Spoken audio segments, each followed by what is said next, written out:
Cancer. My name is Audrey Allison, and this is your June 2014 forecast for the month. Thank you for tuning in, and thanks for being here and for sharing and liking and Google Plusing my podcasts, and also for booking with me. Cancers really take the cake on the readings because I've read for so many of you lately, and it's been a blessing. So thank you. I want to take time to say that. Let's get into it because it is all about Gemini and Cancer for the month of June. We're starting with a Mercury retrograde, okay? And don't freak out, but this retrograde happens in Cancer.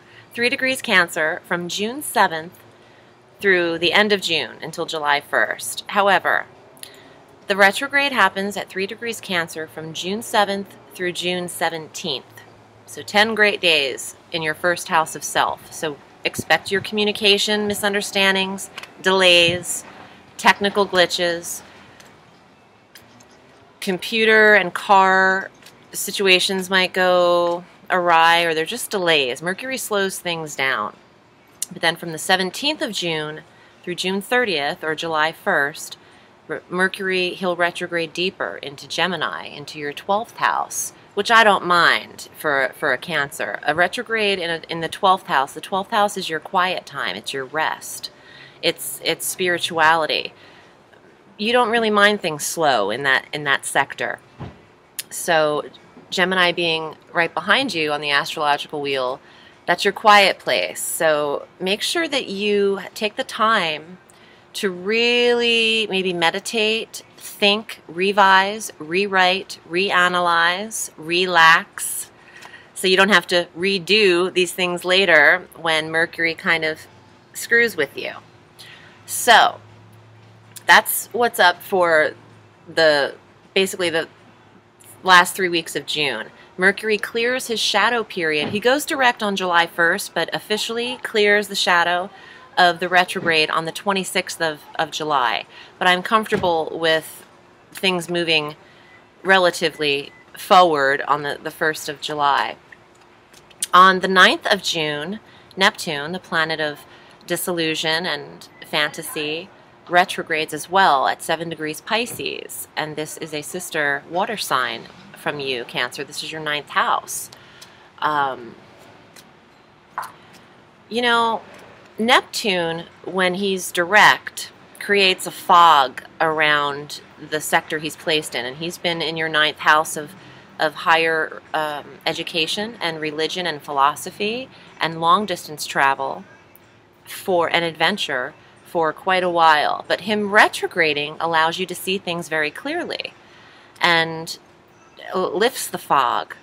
So you could see things in your studies, your 9th house, your higher educations, or the things you're learning in a way that you haven't seen them before, in a very clear way.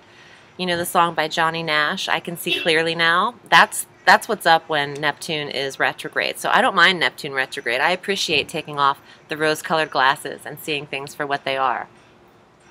On the 13th of June, we have our full moon at 22 degrees Sagittarius. And Sagittarius is fire sign, but this is your 6th house. This is your daily routines, your health, your fitness, your workouts, your pets as well, and also daily errands and local travel, local trips, short trips, weekend getaways. A lot of Hamptons things are happening on the East Coast for the summer kickoffs. I'm loving that. Okay, so full moons bring things to an end from new to full. When the moon waxes from new to full, you can initiate things on the new moon and then watch them end and come to fruition on the full moon. So something's ending in this 6th house of health or routine or daily work, daily schedule is ending. You've achieved something here, Cancer. I am going to pull a card. I don't know why, but I just want to see what's going on here. Oh. All right, well, this is another water card. The 3 of Cups. Friendships. Support. Oh, I understand. You're supported in your 6th house for a change. And I almost feel like you have met the right people or support groups to really help you implement a routine or a regimen or a schedule. You probably got your trainer at the gym. You probably met the right healers at the right time. There's a positive support with this full moon for you.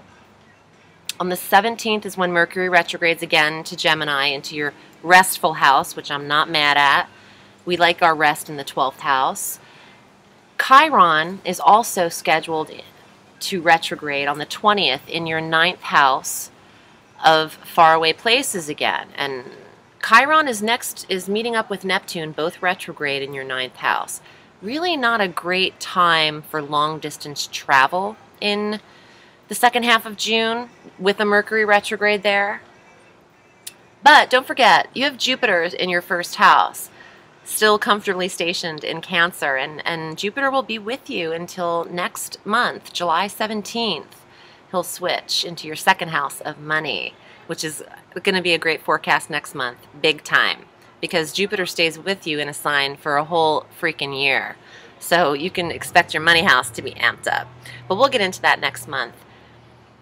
Chiron and Neptune in your 9th house will really make you see something that you need to heal from. Could be located far away from you, or it could be something that you're learning to heal from with the 9th house of learning and education. You could take a course also on releasing something, letting something go. On June 21st, the Sun enters Cancer. That's what's up, because it's all about you, the first house. And that's also my birthday. So at 6:51 a.m. Eastern Standard Time, the Sun will enter your first house of self. So happy birthday. And happy birthday to me. This will, I love this time of year. I'm almost giddy about my birthday every year. It's my favorite day. But it's also the first day of summer, the longest day of the year, the summer solstice. I mean, who doesn't freaking love summer? There's got to be something wrong with you if you're not into that. So, no judgment. Watch me pull the judgment card in your reading.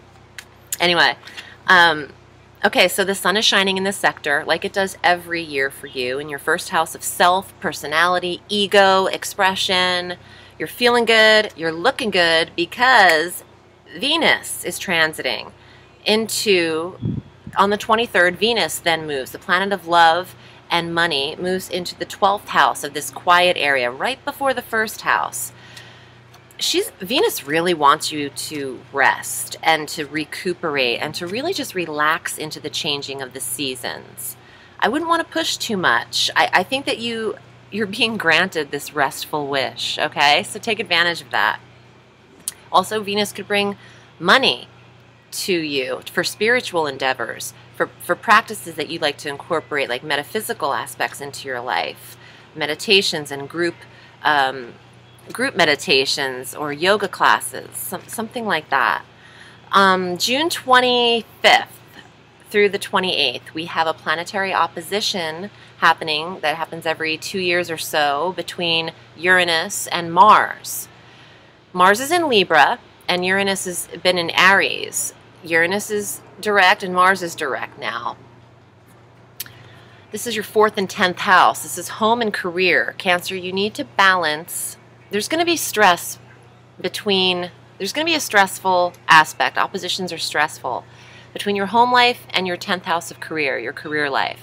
You need to find a way, just for these 4 days especially, you need to find a way to make everyone happy in that realm. Something's going to be off. You're working way too many hours. You need to be home to feed this one or do something. There's going to be some kind of stressful aspect between June 25th and June 28th, those 4 days.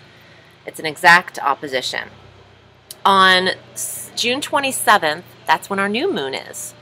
We're going from full to new in these last couple months. We switched up the pattern. All right, new moon, 5 degrees Cancer. This is your new moon. This is your new moon, your first house of self. So this is your annual new moon too. You want to really focus on your intentions for this whole year. From this new moon to next June's new moon. make your list big because you have Jupiter on your side, the planet of luck and abundance. Wish and dream big here, Cancer. Because the next month, when Jupiter transits, he won't be there when the sun is there as well next year. So this is super new moon for you. Dang. You better make your wish list long and concentrate on improvements in the self. Whatever self improvements you need to make, this is the time.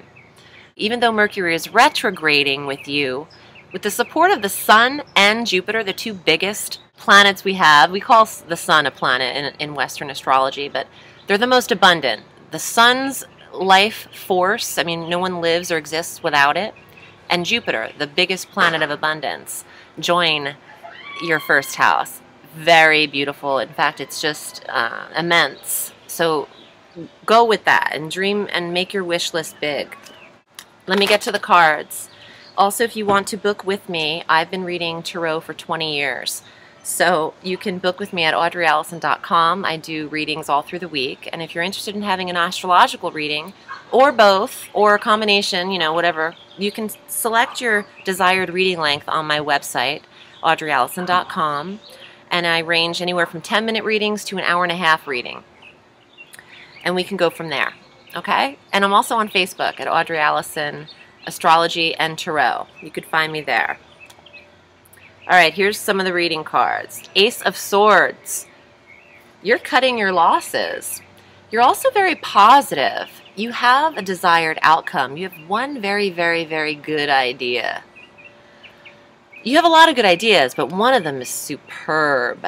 And this could take off. This manifests. This is a very good idea. As long as positive outcome, as long as there's positive thinking involved in this.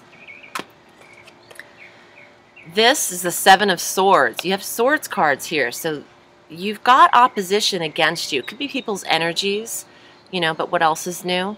The swords is someone in your life that's dishonest, or there's a cunning or sly judgment of morality in this card. There could be someone around you that's talking shit about you. And what else is new there too? But these two together, keep your mind more aware than anything. You don't have to say anything. You don't have to even see it. Just keep your mind open. You might not even hear it. You'll just know it. You'll know this person. The Chariot. This is Cancer's card. This is your card in the Tarot. It's the number 7. But the Chariot means you're going home. You're bringing it all home. You're going to the 4th house. You know what? This can't happen, of course, for every single Cancerian. This is a very generalized reading. But I'm thinking that you could be very happy in this Mercury retrograde because you won't experience as many technical difficulties as you should in the 1st house. You could, if you do, you could have car issues. The Chariot is your form of transportation. Watch your transportation in the retrograde, okay? And your last card is the 5 of Wands. Creative energy, Cancer. Revise and rewrite and re-edit anything you're working on for writing, performance, and creative endeavors and the arts. And then take action when July hits. This is all good energy. Take care of yourself. My name is Audrey Allison. I will see you in July and have a beautiful June. Bye-bye.